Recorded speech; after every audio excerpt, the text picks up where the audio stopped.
अगर पिछले लेक्चर की बात करें तो वहाँ पे हम लोगों ने डिस्ट्रीब्यूशन फैक्टर को निकाला था और मैंने आपको निकालना सिखाया था distribution factor without using any formula. यानी कि अगर कोई क्वेश्चन है जिसमें आपको डिस्ट्रीब्यूशन फैक्टर निकालना है और आपको फार्मूला नहीं आता है, तो पुराने लेक्चर के अंदर हमने वो चीज़ डिस्कस करी थी, कैसे आपको निकालेंगे, क्या फिजिकल सिग्निफिकेंस होता है, ये सारी चीज़ें हमने डिस्कस करी थी। नाउ इस पर्टिकुलर टॉपिक यानी कि इस पर्टिकुलर लेक्चर के अंदर हम लोग बात करने वाले हैं डिस्ट्रीब्यूशन फैक्टर के फॉर्मूले के बारे में, यानी कि जनरलाइज्ड केसेस के बारे में। यानी कि अगर आपको वो पूरा प्रोसेस लंबा चौड़ा नहीं करना है और डायरेक्टली फार्मूला चाहिए, तो वो कैसे उसका डेरिवेशन होता है, ये हम लोग इस लेक्चर में निकालेंगे। ये बड़ा इंपॉर्टेंट लेक्चर है अगर आप बीटेक के स्टूडेंट हैं और आपको अपना एग्जाम देने हैं यहाँ पे, क्योंकि इस टॉपिक के ऊपर क्वेश्चंस बहुत चांसेस होते हैं, मतलब मैक्सिमम चांसेस होते हैं। अगर आपके पास एसी मशीन्स का आपको पेपर देना है तो ये डेरिवेशन डिस्ट्रीब्यूशन फैक्टर का आने के बहुत ज़्यादा चांसेस हैं। अगर गेट के पर्सपेक्टिव की बात करें तो इसके अंदर ये फॉर्मूला जो यहाँ पे हम लोग डिराइव करेंगे, ये फॉर्मूला इंपॉर्टेंट है, डेरिवेशन गेट के लिए इतना इंपॉर्टेंट नहीं है। ईएस की बात करें तो ईएस के लिए भी डेरिवेशन इंपॉर्टेंट है, क्योंकि ईएस के एग्जाम में अक्सर आपसे डेरिवेशन पूछ लिया जाता है। ठीक है, तो इसीलिए आप जिस तरीके के एग्जाम की तैयारी कर रहे हैं उस तरीके से इस लेक्चर को ले सकते हैं। चलिए शुरू करते हैं। ओके, तो सबसे पहले अगर मैं फॉर्मूले की बात करूं जनरलाइज्ड केस की, ठीक है, तो मैं यहाँ पे m इक्वल टू 3 ले रहा हूँ। m इक्वल टू 3 का क्या मतलब है, ये ऑलरेडी मैं आपको बता चुका हूँ। स्लॉट पर पोल पर फेज होता है, ये चीज़ आपको पता होगी, हम लोगों ने इसको बहुत अच्छे से देखा था पुराने लेक्चर्स में। तो m इक्वल टू 3 लिया है, ठीक है, तो m इक्वल टू 3 का मतलब एक फेज के 3 कंडक्टर पर पोल, एक पोल के नीचे है। ठीक है, तो देखो यहाँ पे मैंने एग्जाम्पल ले रखा है, यानी कि अगर यहाँ पे आपका नॉर्थ पोल होता इस तरीके से नॉर्थ पोल, ठीक है, तो इस नॉर्थ पोल के अंडर में एक फेज के, यानी कि एक पर्टिकुलर फेज की बात कर रहा हूँ यहाँ पे, आर वाई बी, जैसे 3 फेज होते हैं आर वाई बी, ठीक है, तो मैं यहाँ पे बात कर रहा हूँ एक पर्टिकुलर फेज की। तो एग्जांपल आर फेज ले लेते हैं, तो आर फेज के 3 कंडक्टर नॉर्थ पोल के अंडर में है, ठीक है, तो एक ही समय में तीनों में ईएमएफ इंड्यूस होगा, पॉजिटिव ईएमएफ इंड्यूस होगा, ठीक है, बट लेकिन डिफरेंस क्या होगा, डिफरेंस होगा एक स्लॉट एंगल का, ठीक है, तो स्लॉट एंगल का डिफरेंस होगा। तो इसका जो फेजर डायग्राम है वो हम कुछ इस तरीके से बना सकते हैं। ठीक, तो एक ये पर्टिकुलर स्लॉट हो गया, for example this one is first slot, this one is second slot, this one is third slot. तो फर्स्ट स्लॉट में जनरेट होने वाला वोल्टेज ये हो गया, सेकंड स्लॉट में जनरेट होने वाला वोल्टेज ये हो गया, एंड थर्ड स्लॉट में जनरेट होने वाला वोल्टेज E3 हो गया। क्लियर हो गया यहाँ पे, ये ऑलरेडी हम लोग पुराने लेक्चर में भी सीख चुके थे। ठीक, तो ये एक तरीके का तुम्हारा डायग्राम निकल के आ गया, फेजर डायग्राम हो गया। ठीक, पॉलीगन डायग्राम भी से कहते हैं, क्यों कहते हैं वो कभी हम लोग बाद में डिस्कस करेंगे। ठीक, तो ये हो गया आपका E1 E2 एंड E3। अब देखो E1 से E1 का अगर हम E1 को रेफरेंस ले लें तो E2 क्या होगा, अल्फा डिग्री लैग कर रहा है, फिर E2 से E3 अल्फा डिग्री लैग कर रहा है। ठीक है, तो इसमें कोई डाउट नहीं होना चाहिए, समझ में आ गया होगा। नाउ अगर हम मान के चलें कि ये हमारा सेंटर है और ये पूरी मशीन है, यानी कि ये सेंटर से हमने इस तरीके से मशीन पूरी बनी होती, सर्कुलर में गई होती। ठीक है, तो सेंटर से यहाँ तक की डिस्टेंस, यानी सेंटर, ये तुम्हारा सेंटर है, वो क्या है, सेंटर है, सेंटर ऑफ मशीन, यानी कि मशीन का सेंटर है, यानी कि जो भी तुम मशीन ले रहे हो उसका ये क्या है, ये आपका सेंटर है। ठीक है, तो सेंटर ऑफ मशीन हो गया। तो अब देखो यहाँ से अगर हम बात करते हैं सेंटर ऑफ मशीन की, मैंने यहाँ पे मार्क कर रखे हैं ADBC। ठीक है, तो अब हम लोग डेरिवेशन शुरू करते हैं और इसको निकालने की कोशिश करेंगे। ठीक, ओके, तो अब तक ये समझ में आ गया कैसे डायग्राम बना, इसमें कोई डाउट नहीं होना चाहिए, कैसे अल्फा अल्फा का मैंने लेग डाला, ये सब समझ में आ गया होगा। तो ये सारे डायग्राम, अब डेरिवेशन की अगर बात करी जाए तो देखो ओ से सी की वैल्यू, ये जो डिस्टेंस है ये किसके बराबर है, OA के बराबर होगी, और OD के भी बराबर होगी और OB के भी बराबर होगी, यानी कि ये डिस्टेंस, ये चारों की चारों दूरियां बराबर हैं। क्यों, क्योंकि सेंटर से स्लॉट तक की दूरी क्या है, सबकी सेम होगी। तो OC OB OD OA, ये चारों की चारों डिस्टेंस क्या होंगी, इक्वल होंगी, इसमें कोई डाउट नहीं होना चाहिए। ठीक है, ये चीज समझ में आ गई होगी, बहुत सिंपल है ना, आपको पता होगा। अगर अब मैं क्या करता हूँ, यहाँ से मैं एक सेंटर से एक लाइन ड्रॉ करता हूँ, परपेंडिकुलर अगर डालता हूं सामने वाली लाइन पे, यानी कि AC पे, अगर AC पे मैं सेंटर पे लाइन डालता हूं तो ये जो होगा इसको M कह देते हैं, और ये एक आइसोसेलेस ट्रायंगल है, यानी कि ये पर्टिकुलर की बात कर रहा हूं मैं, ट्रायंगल की बात कर रहा हूं OAC, यानी कि ये वाला ट्रायंगल, ये OAC। अगर OAC की बात करें तो OAC की ट्रायंगल की पर्टिकुलर बात करें और मैंने सेंटर पे अगर मैंने एक लाइन ड्रॉ करी, तो एक तो ये 90 डिग्री पे हिट करेगी, ये आपको बेसिक मैथमेटिक्स के रूल हैं ज्योमेट्री के, तो एक तो ये सेंटर पे हिट करेगी, ठीक है, और ये क्या करेगी, जो सामने वाली जो लाइन है जिसपे तुमने परपेंडिकुलर डाला है उसको इक्वल पार्ट्स में डिवाइड कर देगी। ठीक है, तो ये रूल होता है ज्योमेट्री का आइसोसेलेस ट्रायंगल के अंदर। ठीक, तो इक्वल पार्ट में डिवाइड कर देगी। तो CA को हम क्या लिख सकते हैं, CA को हम लिख सकते हैं CM प्लस MA, ये लिख सकते हैं, इसमें कोई डाउट नहीं होना चाहिए। नाउ CA क्या है, CA बेसिकली है रिजल्टेंट वोल्टेज, ये है तुम्हारा रिजल्टेंट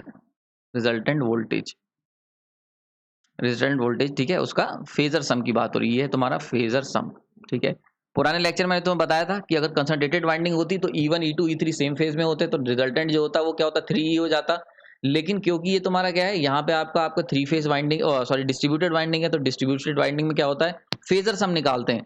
तो अगर हम बात करें E1 E2 E3 इनका सम क्या होगा, तो इनका सम होगा AC। ठीक है, समझ में आ रही है यहाँ पे, यहाँ से देख सकते हो, यानी कि जैसे हमने बताया था E1 E2 E3 इनका सम क्या होगा, AC होगा इनका सम, यानी कि AC क्या है, रिजल्टेंट है, इसी को हमें निकालना है। अल्टीमेटली देखो पता होना चाहिए कि इस पूरे डेरिवेशन करना क्या है। तो पूरे डेरिवेशन में हमें क्या निकालना था, रिजल्टेंट वोल्टेज निकालना था। ठीक है, तो रिजल्टेंट वोल्टेज यानी कि E1 E2 E3 इनका फेजर सम निकालना था। तो ये क्या है, AC। ये जो AC है ये क्या है आपका, ये तुम्हारा फेजर सम है, ये है फेजर सम। फेजर सम किसका है, E1 E2 E3 इन तीनों का फेजर सम है, इन तीनों का फेजर सम है, और यही हमें इस डेरिवेशन में निकालना है। उसके बाद आगे का प्रोसेस करना है। ठीक है, तो KD निकालने के लिए आपको याद होगा पुराने फॉर्मूले में बताया था, KD इक्वल टू कितना होता है, KD होता है तुम्हारा phasor sum, phasor sum of voltage divide by algebraic sum. याद होगा आपको, ये हमने निकाला था पुराने डेरिवेशन में, पुराने लेक्चर्स में। तो फेजर सम और अलजेब्रिक सम, तो फेजर सम कैसे निकालोगे, तो फेजर सम यहाँ से आप निकाल सकते हैं AC की वैल्यू निकाल के। तो इसीलिए हम लोग जो डेरिवेशन कर रहे हैं उसमें AC को निकालने की कोशिश चल रही है हमारी। ठीक है, तो AC इक्वल टू कितना हो गया यहाँ पे, CM प्लस MA हो गया। नाउ अगर हम बात करें इस जहाँ पे डिवाइड होता है, यानी कि जहाँ पे हम OM को ड्रॉ करेंगे, जहाँ पे M कट करेगा वहां पे OMC की वैल्यू और MA की वैल्यू बराबर होगी। ये सिंपल सी प्रॉपर्टी है। तो इक्वल पार्ट्स में डिवाइड करेगा, तो यानी क्या हुआ, यहाँ से हम एक बात और कह सकते हैं, MA इक्वल टू किसका होगा, CM के बराबर होगा। तो हम यहाँ से कह सकते हैं कि जो CA है इसकी वैल्यू किसके बराबर हो जाएगी, CA की वैल्यू हो जाएगी आपकी 2CM। ठीक है, तो यहाँ से ये बात समझ में आ गई होगी, क्योंकि MA इक्वल टू CM है तो भाई CA इक्वल टू 2CM लिख सकते हैं। ठीक है, इसमें कोई डाउट नहीं। नाउ अब CM वाले को देख लेते हैं, इस पर्टिकुलर ट्रायंगल को, यानी कि इस पर्टिकुलर बात कर रहे हैं हम। कलर चेंज कर देता हूं मैं आपके लिए। अब हम बात करेंगे इस पर्टिकुलर ट्रायंगल की, ये वाला, ये। ठीक है, अब हम लोग बात कर रहे हैं नाउ ट्रायंगल कौन सा ले रहे हैं, हम लोग ट्रायंगल ले रहे हैं OCM। ठीक है, OCM ट्रायंगल की बात कर रहे हैं। ठीक, अब OCM ट्रायंगल को जरा ध्यान से देखते हैं। देखो ये पर्टिकुलर एंगल कितना है, ये पर्टिकुलर एंगल है 90 डिग्री। ठीक, अब ये अगर 90 डिग्री है यहाँ पे, ये एंगल कितना होता है, देखो ये एंगल मैंने बताया तुम्हें अल्फा होगा, ऐसे ये एंगल भी अल्फा होगा, ऐसे ये एंगल भी अल्फा होगा। ये एंगल अल्फा है। ठीक है, अल्फा हो गया। नाउ सेंटर से क्योंकि तुमने लाइन ड्रॉ करी है, तो ये जो सेंटर से लाइन ड्रॉ करी है, ये इस पर्टिकुलर ट्रायंगल यानी कि यहाँ से यहाँ तक के जो अल्फा एंगल था इसको दो पार्ट्स में तोड़ेगा। ठीक है, तो जब दो पार्ट्स में तोड़ेगा तो क्या हो जाएगा, ये हो जाएगा तुम्हारा अल्फा बाई 2, और ये भी तुम्हारा हो जाएगा अल्फा बाई 2। समझ में आ रही, देखो करा क्या है हमने, यानी कि ये देखो इस तरीके से ये हो गया। ठीक है, तो ये जा रही तुम्हारी, एक तो ये लाइन आ गई। ठीक है, ये हो गया C, ये हो गया O, ये हो गया M।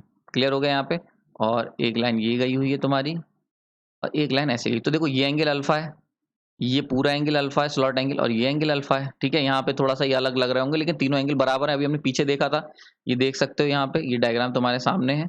यानी कि मैं किसकी बात कर रहा हूँ, मैं बात कर रहा हूँ इसकी। देखो ये एंगल अल्फा है, ये भी अल्फा है, और ये भी अल्फा है, इसी एंगल की बात कर रहा हूँ। ठीक है, तो अगर ये तीनों एंगल अल्फा है तुम्हारे, ठीक, अब हम क्या कर रहे हैं, हमें क्या लेना है, ये ट्राइंगल लेना है CMO। नाउ ये एंगल तुम्हारा कितना 90 डिग्री हो गया, क्योंकि सेंटर पे हमने परपेंडिकुलर डाली है, सेंटर वाली लाइन पे AC पे। ठीक है, और ये वाली जो पर्टिकुलर साइड है, अगर अल्फा है पूरा एंगल और मैंने मिड से काटा इसे, तो ये कितना हो जाएगा, अल्फा बाई 2 हो जाएगा भाई। ये अल्फा बाई 2, ये अल्फा। ठीक है, तो ये पूरा एंगल यहाँ से यहाँ तक का कितना हो गया, 3 अल्फा बाई 2 हो गया। इसमें कोई डाउट नहीं होना चाहिए, this one is the 3 alpha by 2। ठीक, अब ये वाला एंगल कितना होगा, इसको जरा निकाल लो। तो ये जो पर्टिकुलर एंगल होगा भाई सिंपल सा है, कोई भी बता सकता है, this one is the 90 minus 3 alpha by 2। ठीक है, तो this one is 90 minus 3 alpha by 2। समझ में आ गया, ये इसमें कोई डाउट नहीं होना चाहिए, सिंपल मैथ्स है, कोई भी मैंने हाई फाई साइंस इसमें इस्तेमाल नहीं करी, बस सिंपल सा क्या है, आइसोलेस ट्रायंगल था। सेंटर से जब हम लाइन ड्रॉ करते हैं तो वो पूरे ट्रायंगल को दो पार्ट्स में, इक्वल पार्ट्स में तोड़ देती, तो वही हमने क्या करा, तो एंगल को भी दो पार्ट्स में तोड़ेगी इक्वल। तो this one is alpha by 2, ये भी अल्फा बाई 2 हो जाएगा, ये एंगल भी अल्फा बाई 2 रह गया इतना।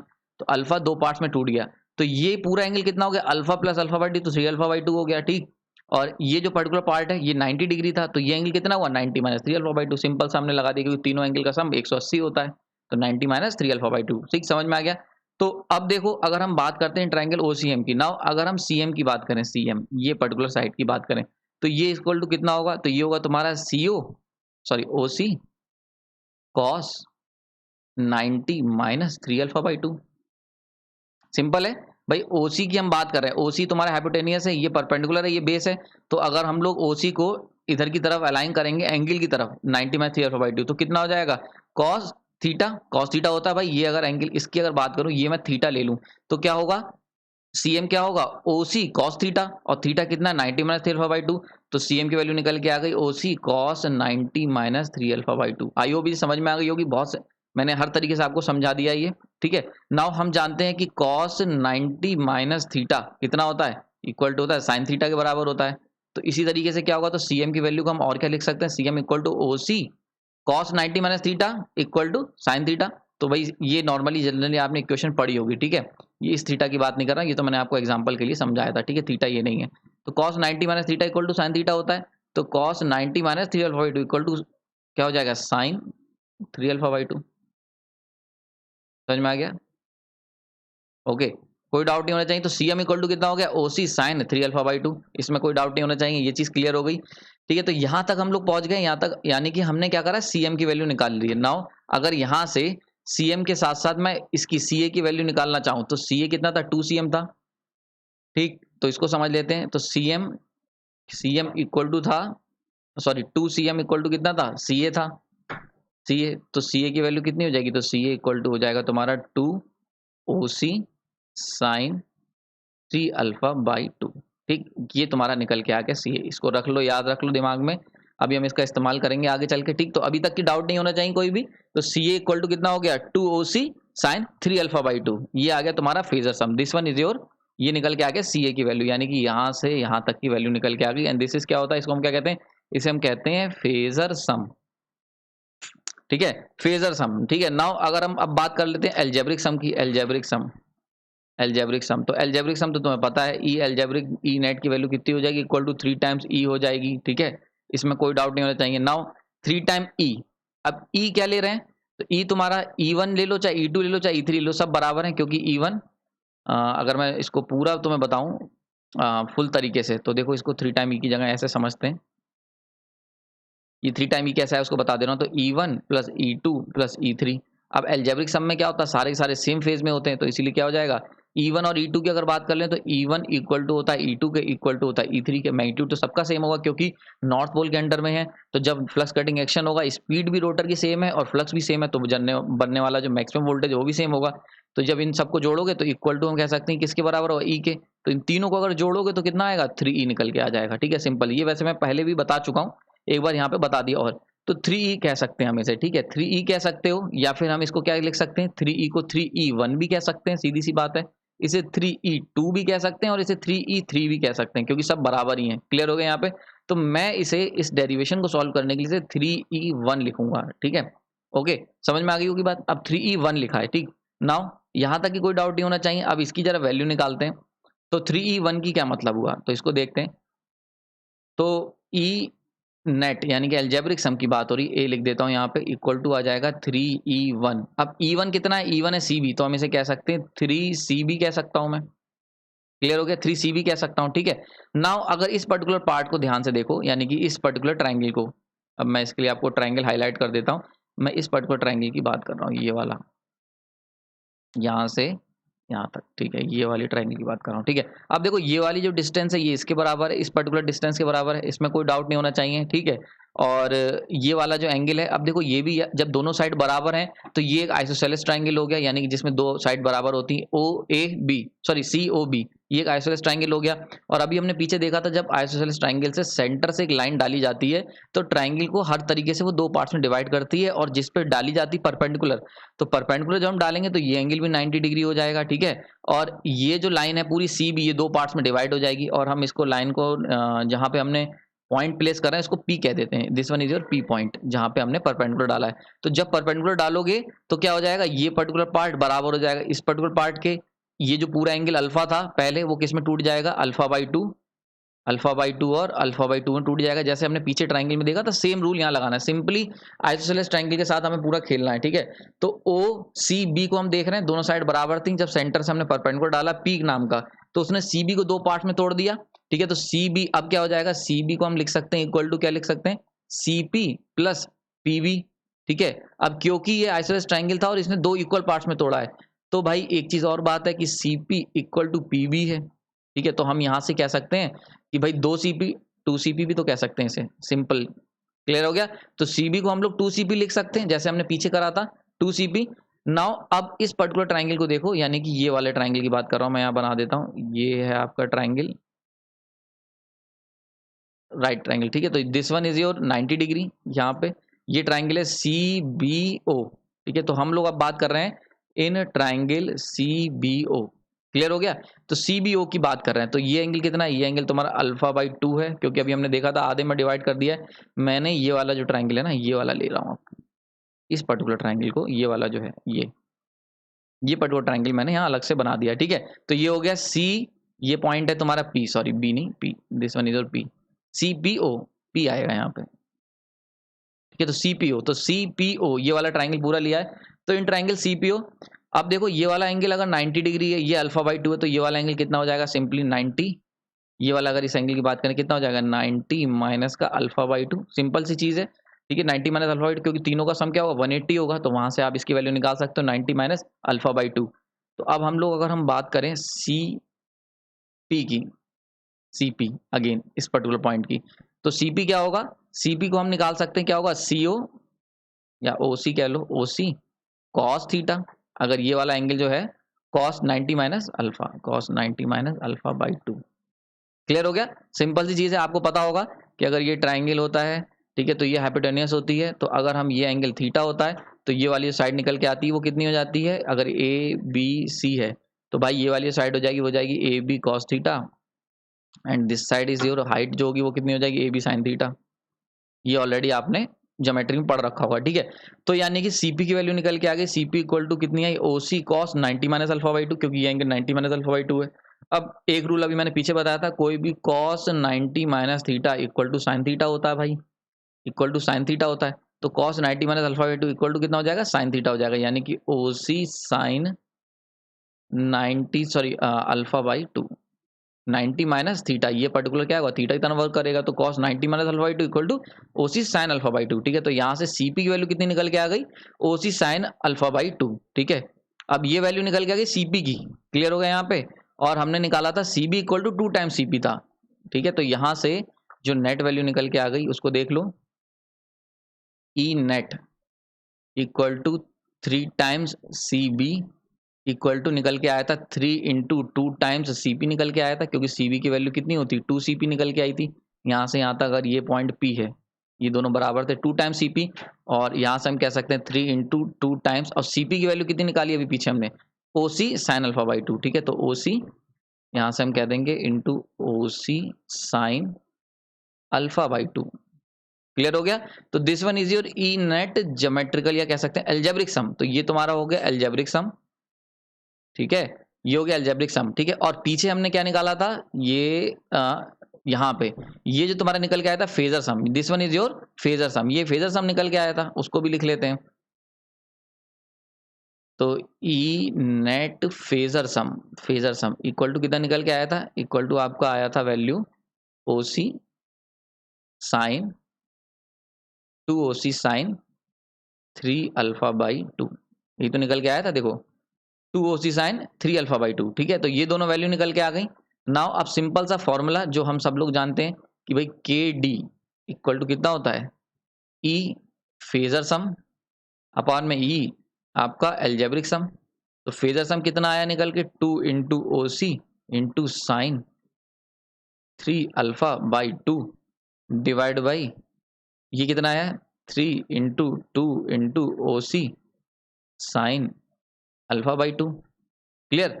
अब देखो 2 से 2 कैंसिल, OC से OC कैंसिल, तो फाइनली फॉर्मूला क्या निकल के आया है कि sine 3 alpha divide by 3 sine alpha, clear हो गया यहाँ पे।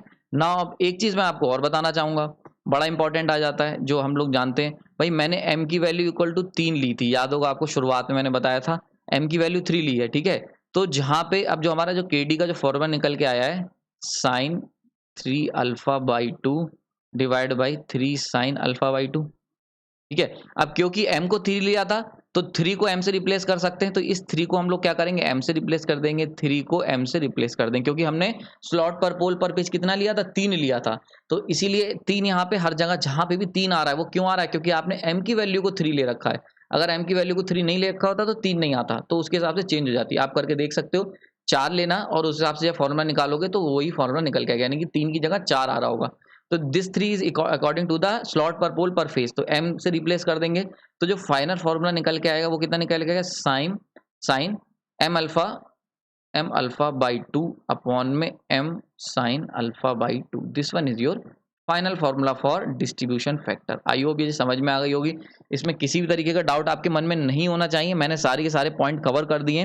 तो ये जो kd की वैल्यू निकल के आई, ये तुम्हारी जो फाइनल वैल्यू निकल के आई है, इज द आपका ये फाइनल आंसर है, ठीक है। तो अगर कहीं तुम्हें फॉर्मूला यूज करना है, जनरलाइज्ड इक्वेशन यूज करनी है, तो आप क्या करेंगे, आप ये फॉर्मूले का इस्तेमाल करेंगे और डायरेक्ट अपना आंसर निकाल देंगे, ठीक है। अब इसके लिए मैं एक न्यूमेरिकल सॉल्व करके दिखाऊंगा, डेरिवेशन समझ में आ गया हो, किसी भी तरीके का डाउट नहीं होना चाहिए। अच्छा, एक चीज और याद रखना, ये जो फॉर्मूला निकल के आ गया है तुम्हारे पास, ठीक है, इसमें एक चीज हमेशा याद रखना, ये चीज मैं वैसे पहले भी कई बार बता चुका हूँ, this alpha is the electrical angle है, ये इलेक्ट्रिकल एंगल क्लियर हो रहा है। तो ये अल्फा जो होगा हमेशा इलेक्ट्रिकल एंगल लेना है, कभी भी इसे मैकेनिकल एंगल नहीं लेना है। और वैसे भी तुम्हें पता होगा सिंक्रोनस मशीन या इलेक्ट्रिकल मशीन में जब भी आप कभी फॉर्मूले या इक्वेशन में पुट करते हो, तो क्योंकि आप इलेक्ट्रिकल इक्वेशंस हैं सारी की सारी, तो वहाँ जो एंगल होगा वो भी इलेक्ट्रिकल एंगल रखा जाएगा। ये मुझे बार बार बताने की जरूरत नहीं होनी चाहिए, आपको ये समझ में आ गया होगा, ठीक है। नाउ अब ये क्वेश्चन मैंने पिछले लेक्चर में सॉल्व करा था विदाउट यूजिंग फॉर्मूला, ठीक है। नाउ अब इसी सेम क्वेश्चन को हम लोग सॉल्व करने की कोशिश करेंगे by the help of formula. तो देखते हैं क्या होगा। तो m तुम्हें पता है 3, अल्फा इक्वल टू मैकेनिकल 20 दिख रखा है, kd तुम्हें पूछा गया, p इक्वल टू 2 है। तो सबसे पहले alpha mechanical equal to 20 degree है, और क्योंकि number of poles equal to 2 है, तो अल्फा इलेक्ट्रिकल भी भाई 20 डिग्री हो जाएगा, क्योंकि ये आप निकाल के देख सकते हो। तो अल्फा इलेक्ट्रिकल 20 डिग्री हो गया, m इक्वल टू 3, तो फॉर्मूला kd इक्वल टू होता है sine m alpha by 2 divide by m sine alpha by 2। आप अपनी अपनी कॉपी पे ये क्वेश्चन सॉल्व करके देख सकते हो। तो साइन m कितना है, यहाँ पे m है तुम्हारा 3 इंटू अल्फा कितना है 20 डिग्री डिवाइड बाई 2 अपॉन में 3 इंटू साइन 20 डिवाइड बाई 2, ठीक है। तो दिस वन इज योर 10 हो गया, और ये तुम्हारा निकल के आएगा sine 30 divide by 3 into sine 10 degree. Clear हो गया।